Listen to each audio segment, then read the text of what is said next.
Now we stopped, so Caleb's up.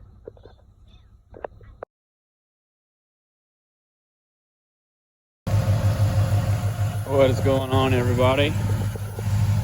So I sold my Impala and I just picked up this 1979 F250 crew cab short bed with a built 460 and a built C6 transmission in it.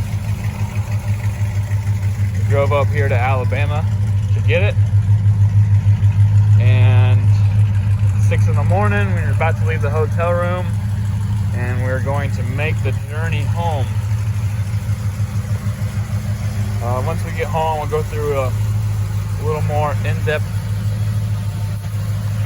video of it, but we got a long drive ahead of us. Let's go ahead and hit the road.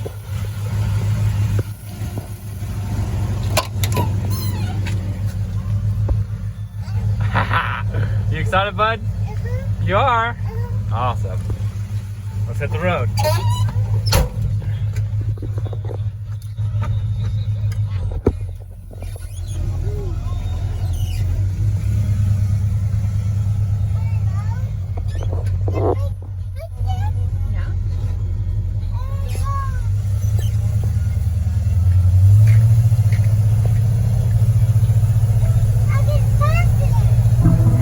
Faster, buddy.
Alrighty, so we finally made it home. Apparently my phone storage was about full and stopped recording a good bit of the last part of the road trip. But anyways, we got some cool footage of some rolling hills in Alabama, and overall it was a good trip home. The only issue that we ran into was the so-called cold AC that this thing was supposed to come with stopped working about 10 minutes after we purchased it. And also about the same time, the brakes locked up. So this thing's got a 460 big block in it. Let's see if I can pop this hood. 1 second.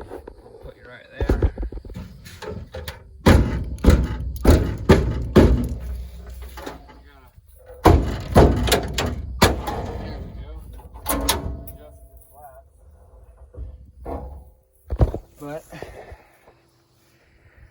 got a 460 big block in it. Supposedly it's got a cam and's been built. But after further inspection, this truck did not come with a big block. You can see somebody made some sort of motor mount plate and then welded it to the cross member.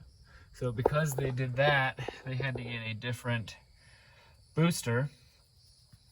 And come to find out, the booster rod was about 3/4 of an inch too long and was applying the brakes ever so slightly.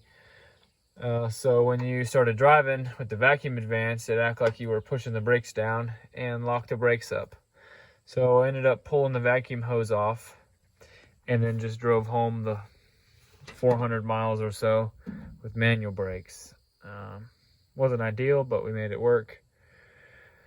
I gotta go through and clean up the original owner's wiring job. This big, beautiful bundle of spaghetti, colored spaghetti he's got going on. Also, when I finally did some more looking, they built this little block-off plate because it's got some sort of vintage air system on it. But on the other side, when you take the glove box off, that's actually a street sign that they just cut up and painted black. So that was fun discovering that. I ordered a block-off plate with a bead roll design in it that I'm going to put on this thing and get rid of that. I also plan on buying a Restomod air system for it because whatever's on it now I don't really care for and I want it done right. And it's got this stuff here in it and just not ideal. But other than that, the truck's pretty solid. Nice truck. I don't like this at all. That's going to go away. I'm going to probably run them in farther down inside the door where you can't see them and put some wire loom on it because that looks disgusting. Same with all these wires underneath here. But yesterday I went through and cut the rod down some, about 1/2 inch, and then sleeved it and re-welded it. So the brakes work properly now.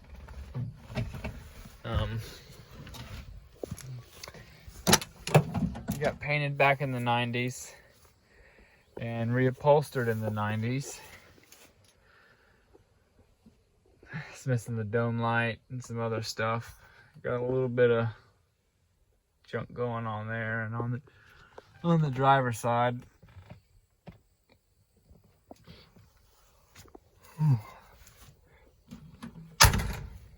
Also, the locks don't work. None of them do. He didn't have a key lock for it.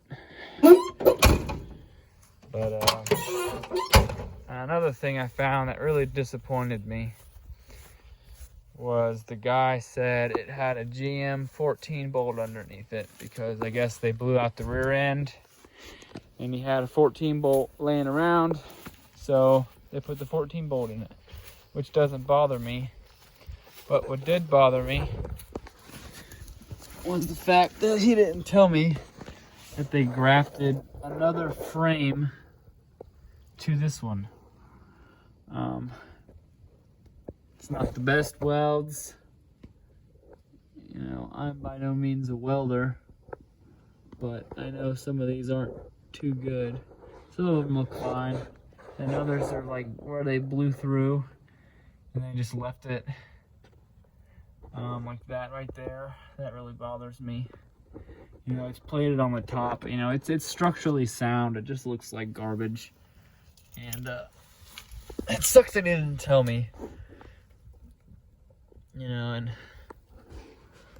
which is, I don't know. It's fine because my plan with this is to body swap it onto something else. But I don't know. See, and I was mad at myself that I didn't catch it because I had the kids with me and the wife with me, and we were met at the Enterprise over in Alabama. and my kids kept trying to run into the road, and cars were driving by, and it was just kind of a stressful time. And I was just, I don't know, the truck looked good. He sent me a whole bunch of pictures, and from the pictures it looked good, so I was pretty confident in it. But of course, you get driving and discovered I've been bamboozled. But overall, it's a nice truck. You get some clear coat fading here. Got a nice big old bird turd. Clear coat's coming off there. And then this, I don't even know why they did this. This looks stupid to me, this black. I was hoping it was plastic dip, but it's definitely not. They painted it. And then the only issue is we got some drip rail going on, some bubbles. It's not in the drip rail, thankfully. It's just like the roof skin up top. So I'm gonna get all that fixed here in a little bit. But the plan for this truck is to body swap it onto a 6.7 Power Stroke. I'm planning on selling my crew cab GMC over there and the Yukon, or the Suburban, I should say. Sell both of those, use that money, go to an insurance auction and find a totaled 6.7 2011 to I don't know, 17, 18, somewhere in there, because that's probably all I'll be able to afford. And then my plan is to take this body and put it on the 6.7 frame, so that way I've got modern power, modern transmission, modern suspension, modern fuel economy, and a gas tank, because this thing's only got an 18-gallon gas tank in it, and with 10 miles to the gallon we sure did fill up a lot coming home. So yeah, overall I'm really happy with the truck. It's got a lot of great potential. I think I got it for a good price. Just kind of wish I would have looked over it like I normally do with all my other vehicles more, and I probably could have talked him down a good bit from all the stuff that I'd found. I did notice as well that this truck originally was a stick shift truck, and they covered up and made it automatic, which I guess isn't that really big of a deal, but didn't tell me. Maybe he didn't know, I don't know. He said he only had it a couple years, so I don't know, can't blame the guy. I only know what I was told. But yeah, I hope you all stay tuned for this. It's going to be a fun build. Oh, and I also plan to upgrade that, or not really upgrade it, but change the grill out to the round headlights, like a 73, 74, 75 era. I just think that looks better. I enjoy that look a lot better. And they're pretty much direct bolt on. Got to change out obviously the headlights and whatnot, but I don't know, I just like that look a lot better. So yeah, appreciate y'all watching, and hope you stick around for the rest of this build. Unfortunately, those other projects are getting sold to go to this one. This has been a dream of mine to have a crew cab Dentside for as long as I can remember, and I finally got my hands on one. So those projects were fun, but are going to be no comparison to this one. So yeah, appreciate y'all watching, and hope you stick around for the next one.